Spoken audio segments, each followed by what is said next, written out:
प्रातःकाल का समय था। गुरुकुल में हर दिन की भांति गुरुजी अपने शिष्यों को शिक्षा दे रहे थे। आज का विषय था आत्मा।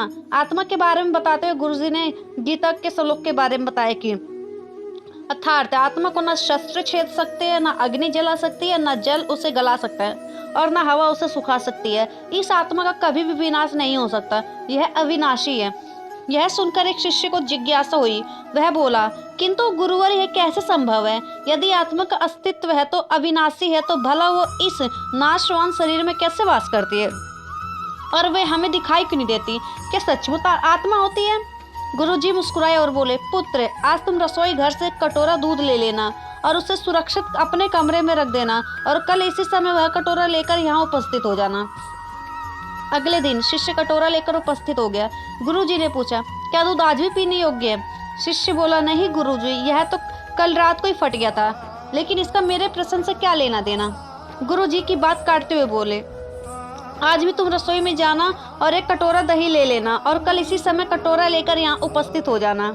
अगले दिन शिष्य सही समय पर उपस्थित हो गया। गुरुजी ने पूछा, क्या दही आज भी उपभोग है तो ठीक है? शिष्य बोला, जी हाँ गुरुजी, ये अभी भी ठीक है।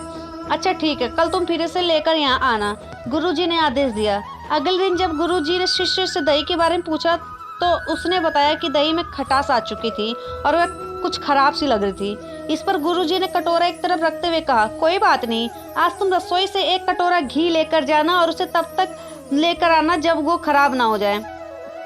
दिन बीतते गए पर घी खराब नहीं हुआ और शिष्य रोज खाली हाथ ही गुरु के समक्ष उपस्थित होता रहा। फिर एक दिन शिष्य से रहा नहीं गया और उसने पूछ ही लिया, गुरुवर, मैंने बहुत दिनों पहले आपसे प्रश्न किया था कि यदि आत्मा का अस्तित्व है तो अविनाशी है, तो भला वो इस नाशवान शरीर में कैसे वास करती है और वे हमें दिखाई क्यों नहीं देती? क्या सचमुच आत्मा होती है? पर उसका उत्तर देने की बजाय आपने मुझे दूध, दही, घी में उलझा दिया। क्या आपके पास इसका कोई उत्तर नहीं है? इस बार गुरुजी गंभीर होते हुए बोले, बस मैं यह सब तुम्हारे प्रश्न का उत्तर देने के लिए ही तो कर रहा था। देखो, दूध, दही और घी सब दूध का ही हिस्सा है, लेकिन दूध एक दिन में खराब हो जाता है, दही 2-3 दिनों में, लेकिन शुद्ध घी कभी खराब नहीं होती। इसी प्रकार आत्मा इस नाशवान शरीर में होते भी ऐसी है कि उसे कभी नष्ट नहीं किया जा सकता। ठीक है गुरुजी, मान लिया कि आत्मा अविनाशी है, लेकिन हमें घी तो दिखाई देता है पर आत्मा नहीं दिखती।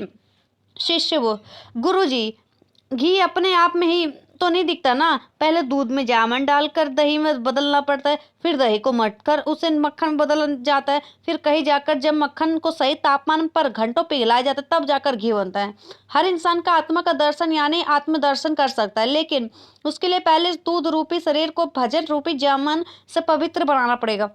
उसके बाद कर्म की मथनी से इस शरीर को दीन दुखियों की सेवा से मथना होगा और फिर सालों तक साधना में तपस्या की याच पर इसे तपाना होता है, तब जाकर आत्मदर्शन संभव हो पाता है।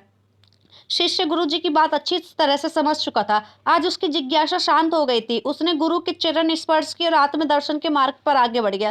तो दोस्तों, यह स्टोरी आपको कैसे लगी? अच्छी लगी तो चैनल को सब्सक्राइब, लाइक, शेयर करना, बेल आइकन पर क्लिक कर देना, जिससे आने वाली आपको सारी वीडियो मिल सके।